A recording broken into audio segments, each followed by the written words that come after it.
Hello दोस्तों। तो कैसे हैं आप लोग? आई होप आप लोग अच्छे होंगे and all you are doing well. आप लोग अच्छे से पढ़ाई लिखाई कर रहे होंगे दोस्तों। तो चलिए दोस्तों, आज मैं एक बायोलॉजी का रैंडम टॉपिक उठा रहा हूँ, ब्लड। और आज हम लोग ब्लड के बारे में पढ़ेंगे। ठीक है ना फ्रेंड्स?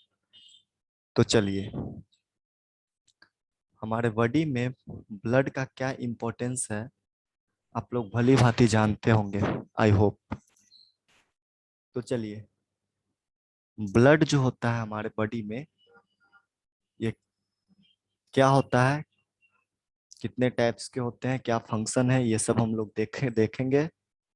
तो चलिए, ब्लड जो होता है हमारा mainly plasma, red blood cell, white blood cell और प्लेटलेट्स से मिलके बना हुआ होता है।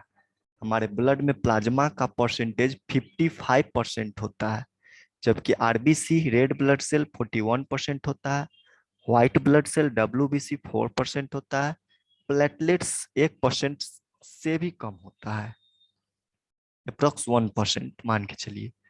तो चलिए, प्लाज्मा के बारे में देखते हैं सबसे पहले, क्योंकि प्लाज्मा सबसे ज्यादा अमाउंट में, हाई अमाउंट में है, 55%। तो साथियों, प्लाज्मा क्या है? ये हमारे बॉडी में, ब्लड में 55% पाया जाता है। ये consist of water and protein का होता है, मतलब ये प्रोटीन और वाटर से मिलकर बना हुआ होता है। Blood plasma consist of water 90%, means 90% water होता है, और प्लाज्मा प्रोटीन 6 to 8% होता है, और इलेक्ट्रोलाइट मीन्स सोडियम और क्लोरीन 1% के आसपास होता है, मतलब इलेक्ट्रोलाइट्स जो होता है वो 1% होता है। तो सबसे ज्यादा अमाउंट में, हाई अमाउंट में वाटर पाया जाता है प्लाज्मा में। और हमारे ब्लड में सबसे ज्यादा जो है किसका परसेंटेज है? प्लाज्मा का परसेंटेज है, 55%। अदर कंपोनेंट भी पाया जाता है प्लाज्मा में, जैसे न्यूट्रिएंट्स हो गया, जैसे ग्लूकोज हो गया, एमिनो एसिड हो गया, हार्मोन्स हो गया, जैसे कॉर्टिसोल हो गया, थायरोक्सिन हो गया, ये सब हार्मोन्स जो कि हमारे प्लाज्मा मीन्स ब्लड में पाया जाता है। उसके बाद वेस्टेज जैसे यूरिया, ये भी पाया जाता है। ब्लड गैसेस जैसे CO2 O2, ये सब भी हमारे प्लाज्मा में पाया जाता है। ठीक है ना? इसके बाद हम लोग देखते हैं प्लाज्मा प्रोटीन किस किस चीज से बना हुआ था। प्लाज्मा मेरा वाटर एंड प्रोटीन से। तो प्रोटीन के बारे में देखते हैं, ब्लड प्रोटीन क्या होता है। तो ब्लड प्रोटीन हमारा मेनली होता है albumin, immunoglobulin, fibrinogen, alpha 1 antitrypsin, और एक होता है रेगुलेटरी प्रोटीन। तो अल्बुमिन, अल्बुमिन्स जो होता है वो नहीं, आप लोग समझ लीजिएगा, ये अंडे वाला अल्बुमिन, वो अल्बुमिन होता है, ये अल्बुमिन्स है। अल्बुमिन्स का क्या काम है? Create osmotic pressure and transport other molecule, मतलब अल्बुमिन जो होता है ये ऑस्मोटिक प्रेशर को क्रिएट करता है और अदर मॉलिक्यूल्स का ट्रांसपोर्टेशन का काम करता है अल्बुमिन्स, जो कि एक ब्लड प्रोटीन है। उसके बाद है एमिनोग्लोबुलिन्स। एमिनोग्लोबुलिन्स क्या होता है? ये ऐसा ब्लड प्रोटीन है जो कि पार्टिसिपेट करता है इम्यून सिस्टम को, मतलब इम्यून सिस्टम को ये पार्टिसिपेट करता है। मीन्स जैसे जैसे कोरोना वायरस में हमारे इम्यून को मजबूत करना है, स्ट्रॉन्ग करना था, है ना? तो इसमें ये पार्टिसिपेट करता है इम्यूनोग्लोबुलिन। उसके बाद है फाइब्रिनोजेन। फाइब्रिनोजेन क्या होता है? ये भी ब्लड प्रोटीन है, ये ब्लड कोगुलेशन में काम करता है, मतलब ब्लड कोगुलेशन में ये फाइब्रिनोजेन हमारा काम करता है। ठीक है ना? उसके बाद एक होता है alpha 1 anti trypsin. Alpha 1 anti trypsin का क्या काम है? न्यूट्रलाइज करता है ट्रिप्सिन को, that take leaked from the digestive system, जो कि डाइजेस्टिव सिस्टम से जब हमारा ट्रिप्सिन लीक करता है तो एंटी ट्रिप्सिन जो होता है यह उसको न्यूट्रलाइज करता है। ठीक है ना? उसके बाद है रेगुलेटरी प्रोटीन। रेगुलेट करता है रेगुलेशन ऑफ जीन एक्सप्रेशन, मतलब ये जीन एक्सप्रेशन को रेगुलेट करता है। जीन के बारे में आप लोग जानते ही होंगे। तो जीन जो होता है, जैसे एक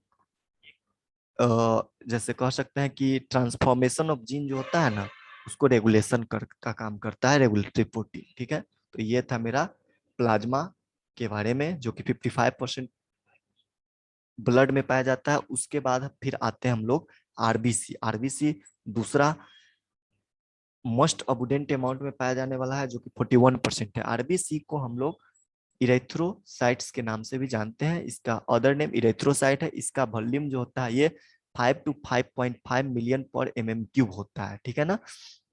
इसका लाइफ स्पान 120 डेज होता है। फंक्शन क्या है इसका, तो ट्रांसपोर्ट ऑक्सीजन का ट्रांसपोर्टेशन का काम करता है आरबीसी सेल तक का, ठीक है ना। न्यूक्लियस इसमें नहीं होता है, देख लीजिए, ये बहुत इंपॉर्टेंट क्वेश्चन है कि आरबीसी में न्यूक्लियस पाया जाता है नहीं पाया जाता, तो न्यूक्लियस आरबीसी में नहीं पाया जाता है। और लाइफ स्पान इसका होता है 120 डेज, ठीक है। उसके बाद हम लोग फिर आगे बढ़ते हैं ब्लड्स के, और कौन कौन से मिलके बना था, तो WBC से भी मिलके बना हुआ था, जिसको व्हाइट ब्लड सेल कहते हैं, जो कि अमाउंट है 4%, मात्र ब्लड का 4% ही WBC का पार्टिसिपेशन होता है। तो WBC का अदर नाम क्या है, ल्यूकोसाइट। इसका वॉल्यूम कितना होता है, 7,000 to 10,000 पर MM³ होता है, ठीक है ना। लाइफ स्पान 4 to 6 डेज होता है। हाँ, उसके बाद फंक्शन जो होता है इसका क्या है, तो WBC का काम है डिफेंस मैकेनिज्म को, मतलब सुरक्षा का काम करता है, डिफेंस मैकेनिज्म। इसमें न्यूक्लियस होता है, तो ये इंपॉर्टेंट है कि WBC में न्यूक्लियस होता है, लेकिन आरबीसी में न्यूक्लियस नहीं होता है, ठीक है। WBC के पार्ट्स क्या क्या है, तो WBC जो है ये लिम्फोसाइट होता है, बेसोफिल होता है, इयोसिनोफिल होता है, मोनोसाइट होता है, न्यूट्रोफिल होता है, ठीक है ना।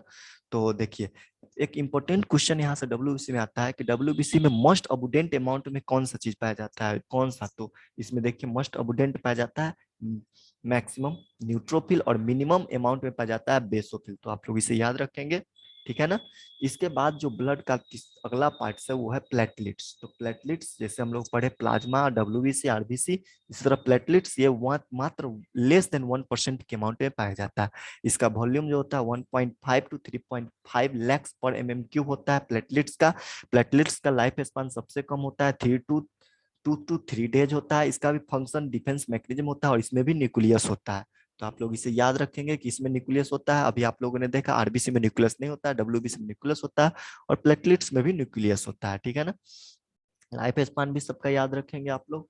WBC का लाइफ स्पान आप लोगों ने देखा 4 to 6 डेज होता है, आरबीसी का 120 डेज होता है, और प्लेटलेट्स का 2 to 3 डेज होता है। चलिए, एक जनरल अवेयरनेस का क्वेश्चन है जो कि हर व्यक्ति को जानना चाहिए कि हमारे ह्यूमन एडल्ट एडल्ट जो एवरेज एडल्ट के पास जो कंप्राइजेज कितना ब्लड रखता है, तो 6 to 8 लीटर ब्लड रखता है, ठीक है ना। उसके बाद पीएच ब्लड का कितना होता है, तो 4.7, मतलब 4.7 पीएच है, मतलब बेसिक हो जाएगा। केमिकल नेचर ब्लड का क्या होता है, तो ये प्रोटीन होता है, ठीक है ना दोस्तों। तो दोस्तों, अगर हमारा वीडियो आप लोगों को समझ में अच्छा लगे, छोटा सा वीडियो है, ब्लड के बारे में जानकारी है, तो वीडियो को लाइक करिए, सेशन को लाइक करिए, दोस्तों के साथ सेशन को शेयर करिए, वीडियो को, हमारे चैनल को सब्सक्राइब करिए, दोस्तों के साथ शेयर करिए, बेल आइकन को दबाएं ताकि आने वाले नोटिफिकेशन आप तक मिल सके, ताकि हम अच्छे अच्छे कंटेंट को लाएं, आप लोगों को पता चल सके। तो दोस्तों, तब तक के लिए thank you very much, bye bye.